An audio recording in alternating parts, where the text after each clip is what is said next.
नमस्कार साथियों, एक बार फिर मैं दीपंकर समझदार चार्टर्ड अकाउंटेंट, आपका दोस्त और business growth associate. Sales sales sales, हर कोई ये सोचता है कि सेल्स ज्यादा से ज्यादा कैसे बढ़ाए। दोस्तों, लोग छोटे छोटे टिप्स पे जाते हैं। मैं आपको ऐसा प्रिंसिपल बताने वाला हूं ना कि ये प्रिंसिपल अगर आप क्लियर कर लिया और ये पूरा वीडियो अगर आपने देख लिया तो आप सेल्स को जबरदस्त तरीके से बढ़ा सकते हैं, मेरी गारंटी है। तो ये एबीसी ऑफ सेल्स, ये सेल्स टेक्निक या सेल्स फॉर्मूला जो आपको बताने जा रहा हूं, ये आपको फैलाना भी है, मेरी थोड़ी मदद करनी है। अगर आपने अभी तक सब्सक्राइब नहीं किया तो सब्सक्राइब करना जरूरी है, लाइक शेयर जरूर कर देना, राइट। तो मैं अब बोलना चाहता हूं एबीसी। ये एबीसी किसी भी चीज में बहुत जरूरी रहता है, वैसे एबीसी सेल्स में जरूरी है। ए का मतलब है एटीट्यूड। सबसे पहले एटीट्यूड। आपको लग रहा है जनरल वर्ड है, बिल्कुल जनरल वर्ड नहीं है। मैं इसके स्पेसिफिक पॉइंट बताने वाला हूं, जो पॉइंट आपने कभी शायद देखे नहीं होंगे। तो सबसे पहले आपको बता दूं कि सेल्स अगर करना है तो एटीट्यूड सही होना चाहिए। अगर आप माल बेचने के मूड से नहीं गए हो तो माल बिकेगा भी नहीं। माल खरीदोगे क्या? कोई नहीं खरीदने वाला। ले लो ना यार माल, कोई नहीं ले लो माल। पॉजिटिव एटीट्यूड आपका चेहरे में ही वो चमक लाता है कि हम माल बेचने के लिए और इस आपको ही बेच के जाएंगे, किसी और को बेचेंगे नहीं। आज दिन भर में पहले और आखिरी कस्टमर आप हो। उस तरीके से पॉजिटिव एटीट्यूड हमको रखना पड़ता है। और जब सामने वाले को लगता है कि इसको बहुत ज्यादा इंटरेस्ट है माल बेचने में और ये मेरे ही पास आ रहा है, मुझे ही सारी चीज बता रहा है, मेरे ही प्रॉब्लम सॉल्व कर रहा है, वो पॉजिटिव एटीट्यूड आपको जिताता है। और सामने वाला बोलता है ले भैया लेकर जा, कितना देना पड़ेगा बस इतना बता दे। पॉजिटिव एटीट्यूड अगर रहता है तो हमारा स्ट्रेस कम हो जाता है। क्या होता है? स्ट्रेस कम हो जाता है। हम लोग हेडेक लेना बंद कर देते हैं। हम लोग को बहुत ज्यादा हेडेक नहीं होता। कुछ भी प्रॉब्लम अगर हो गई तो हम लोग पॉजिटिव एटीट्यूड रखेंगे, स्ट्रेस को कम करेंगे, हमारे चेहरों में झुर्री नहीं पड़ेगी, ऐसे चेहरा नहीं बनेगा, थोड़ा मुस्कुराता हुआ चेहरा आएगा, इंटरेस्ट आ जाएगा और आपका सेल्स का नंबर इंक्रीज हो जाएगा। इसका मतलब क्या हो गया? पॉजिटिव एटीट्यूड क्या करता है? आपके स्ट्रेस को कम कर देता है और आपके सेल को बढ़ाता है। दूसरा, एटीट्यूड के बारे में बता दूं कि great attitude attracts other great attitudes. इसका मतलब अगर आपका एटीट्यूड जबरदस्त है ना तो सामने वाले अच्छे एटीट्यूड वाले लोग आपसे मिल जाएंगे। या फिर किसी का एटीट्यूड गड़बड़ होगा तो बोलेगा यार इतना पॉजिटिव आदमी मेरे सामने खड़ा है और मेरा एटीट्यूड नेगेटिव है। वो क्या करेगा? हर व्यक्ति के अंदर में एक पॉजिटिव और नेगेटिव एटीट्यूड का फंडा है।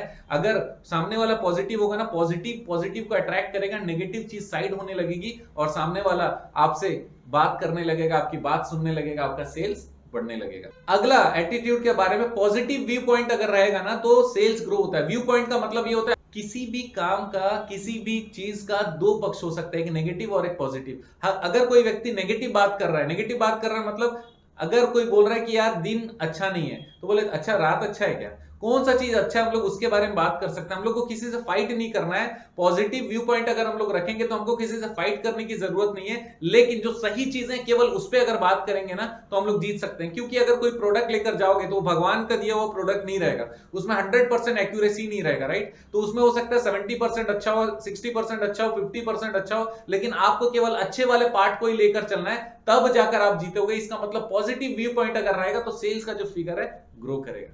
एटीट्यूड के बारे में अगला पॉइंट ये कि अगर आपका एटीट्यूड जबरदस्त है ना तो डिफिकल्ट से डिफिकल्ट टास्क आसान हो जाएगा। फॉर एग्जांपल, ये इतना मोटा कंपनी लॉ का बुक अगर मुझे पढ़ना है तो मुझे लगेगा अरे बाप रे, ये तो 1200 पन्ने का किताब मैं कैसे पढ़ने वाला हूं। लेकिन यहाँ पे एटीट्यूड पॉजिटिव कर लेते हैं कि इसमें से जो मैं पढ़ूंगा ना उससे मैं अपने क्लाइंट को कंसल्ट करने वाला हूं, लाखों रुपए कमाने वाला हूं। और let us start with the first page. अगर मैं ऐसा करने वाला हूं तो दोस्तों जीत शुरू हो जाएगी, जीतना शुरू हो जाएगा और कोई भी प्रॉब्लम आसान लगने लगेगी, राइट। अब ए तो आपने समझ लिया एटीट्यूड। दूसरा है बी का मतलब है बिहेवियर। अब ये भी बिहेवियर भी आपको जनरल लग रहा होगा। अच्छा बिहेवियर हमेशा अच्छी बात है। अच्छे लोग अच्छे होते हैं, अच्छे लोग अच्छा सेल्स करते हैं, ऐसा आपको लगता है। बिहेवियर आपको अट्रैक्ट करता है सामने वाले से और सामने वाला आपसे बात करने के लिए आगे बढ़ता है। लेकिन उसके बाद भी बहुत सारे काम होते हैं। बिहेवियर आपको क्या क्या चीजें अकम्प्लिश करा सकता है, क्या क्या फायदा दे सकता है, ये मैं आपको अभी बताने वाला हूं। आपको पता है कि कस्टमर का बिहेवियर जाने बिना अगर कोई भी सेल करता है तो सेल गड़बड़ हो जाता है। अभी तक आप समझ रहे थे कि हमारे बिहेवियर से कुछ परिवर्तन होगा। नहीं, कस्टमर के बिहेवियर की मैं बात करने वाला हूं, क्योंकि सेल्स में लोग यही गड़बड़ हो जाते हैं। मैं पॉजिटिव हूं, मेरा बिहेवियर अच्छा है।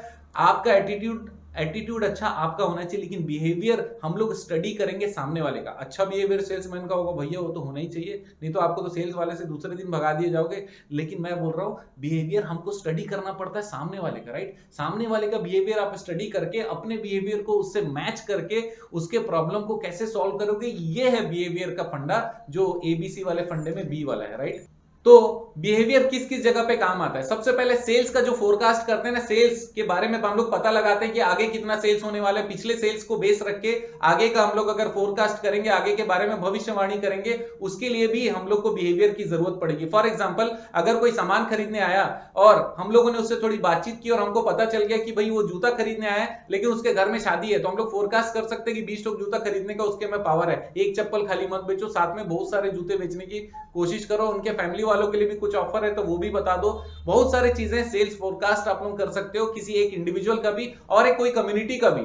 आप देखिएगा दुकानदार को अच्छे से पता रहता है कौन सा कंपनी बोनस दे रही है, कहां पर त्योहार हो रहा है, किस समय कौन सा त्योहार है। त्योहारों का पता उनको ज्यादा होता है, हमसे ज्यादा है। क्यों? क्योंकि उनको सेल्स फोरकास्ट करना पड़ता है। अगर वो सेल्स फोरकास्ट नहीं करेंगे तो परचेज सही नहीं कर पाएंगे, परचेज सही नहीं करेंगे तो समय पर काम की चीजें ग्राहक को दे नहीं पाएंगे, सेल्स नहीं होगा, लाभ नहीं होगा, धंधा डूब जाएगा। इसका मतलब बिहेवियर बहुत इंपॉर्टेंट है और सेल्स को फोरकास्ट करने के लिए बिहेवियर जरूरी है, राइट। नेक्स्ट है रिसर्च। हर चीज के लिए रिसर्च होता है। For example, head and shoulder आप लोगों ने यूज करते होंगे आजकल, लेकिन बहुत साल पहले जब हेड एंड शोल्डर लॉन्च हुआ था उस समय सबके घर में एक एक हेड एंड शोल्डर का पाउच या दो हेड एंड शोल्डर का पाउच वो देते थे और इस्तेमाल करने बोलते थे और थोड़े दिन बाद आके वो फीडबैक लेते थे, जिससे दो फायदे होते थे। सबसे पहला कि वो सर्वे हो गया, दूसरी चीज सामने वाला उसको जान गया, तीसरी चीज उसमें कस्टमर का बिहेवियर क्या है, कस्टमर उसको किस तरीके से ले रहा है, क्या वो उसको यूजफुल समझ रहा है, नहीं समझ रहा है, ये सारी चीजें भी पता चलती। तो कस्टमर बिहेवियर समझने के बाद सेल्स बहुत आसान हो जाता है। नेक्स्ट पॉइंट है मार्केट सेंसिंग। मार्केट सेंसिंग बहुत इंपॉर्टेंट है। इसका मतलब मार्केट को जैसे सेंस करते हैं ना, अभी आने वाला समय जबरदस्त होने वाला है।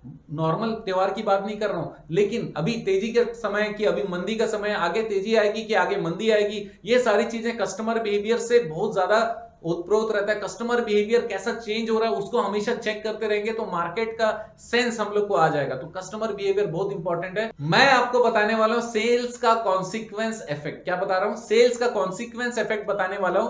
अब ये होता क्या है, हम लोग जब कस्टमर को बताते हैं कि अगर आप हमसे खरीदते हैं तो क्या होगा और नहीं खरीदते हैं तो क्या होगा, कॉन्सिक्वेंसेस क्या होगा, नहीं खरीदेंगे हमसे तो आप क्या क्या चीज मिस करेंगे या कौन सी चीजें आपको असुविधा होगी, या फिर अगर खरीदते हैं तो क्या क्या बेनिफिट होने वाला है, वो कॉन्सिक्वेंस हम लोग को उनको बताना पड़ेगा, तब जाकर आप सेल्स में आगे बढ़ सकते हो। कॉन्सिक्वेंस इफेक्ट में सबसे पहला पॉइंट ये रहता है कि आप उसको यूज कैसे कर सकते हो, how can you use it. कोई भी प्रोडक्ट अगर आप दे रहे हो तो आप अगर उसको यूज करने का बात बताते हो, फॉर एग्जाम्पल यूरेका फोर्ब्स, वो हर कोई यूज नहीं करता, सबके घर में नहीं होता, लेकिन जब वो आता है तो पूरी चीजों को यूज करके बताता है किस तरीके से आसानी से आप इस प्रोडक्ट को यूज कर सकते हो, कहां कहां से आप कचरा साफ कर सकते हो, किस जगह पे आप वैक्यूम क्लीनिंग कर सकते हो, वो सारा चीज बताता है, पहला चीज। दूसरा चीज ये बोलता है do it yourself, it will take longer. आप बहुत सारे प्रोडक्ट ऐसा बेचते हैं जो कि वो सॉल्यूशन ओरिएंटेड रहता है, आपके बहुत सारे काम करने की प्रक्रियाओं को बचाता है, आपका समय बचाता है। तो अगर आप ऐसा कोई प्रोडक्ट बेच रहे हो तो आपको बताना पड़ेगा कि सर अगर आप मेरा प्रोडक्ट यूज नहीं कर रहे हो और आप वही सेम काम कर रहे हो तो आपका समय ज्यादा लग रहा है और आपका समय बहुत ज्यादा इंपॉर्टेंट है, हमारे प्रोडक्ट का कॉस्ट बहुत कम है। नेक्स्ट इंपॉर्टेंट चीज ये है कि अगर सामने वाला खुद वो काम करना चाहेगा तो क्या उसके पास वो स्किल या रिसोर्सेस हैं, हमको ये पूछना पड़ेगा। सामने वाला हाँ या ना बोलेगा, अगर हाँ बोलेगा तो हमारे को नेक्स्ट कोर्स ऑफ एक्शन लेना है, अगर ना बोलेगा तो हमारा प्रोडक्ट ऑलरेडी मस्त है। नेक्स्ट इंपॉर्टेंट पॉइंट आता है कि कस्टमर इस पॉइंट तक अगर आ भी जाए तब वो बोलता है नहीं आपका महंगा है, तो हम लोग को महंगे को जस्टिफाई करने के लिए बोलना पड़ेगा कि सर मार्केट में 2-3 चीपर अल्टरनेटिव भी अवेलेबल है, एक आध का नाम आपको पता है क्या। तो अगर वो बता देता है इसका मतलब मालूम है, राइट। मालूम है तो जिसका नाम लिया उसी का एनालिसिस करके बता दो, और अगर नहीं मालूम है तो बोलना कि सर एक्स प्रोडक्ट है, किसी का एडवर्टाइजमेंट करने हम नहीं गए अपना खर्चा करके, राइट। आप बता दीजिए एक्स प्रोडक्ट है, जिसका नाम अगर पॉसिबल है तो स्पीड से बता के साइड आ जाइए और एक्स प्रोडक्ट बताइए। उसमें बहुत सारी चीज ऐसी है जो प्रॉब्लम क्रिएट करती है, जिससे हमारे 4-6 कस्टमर को दिक्कत हो गई, उनका हजारों का लाखों का नुकसान हो गया।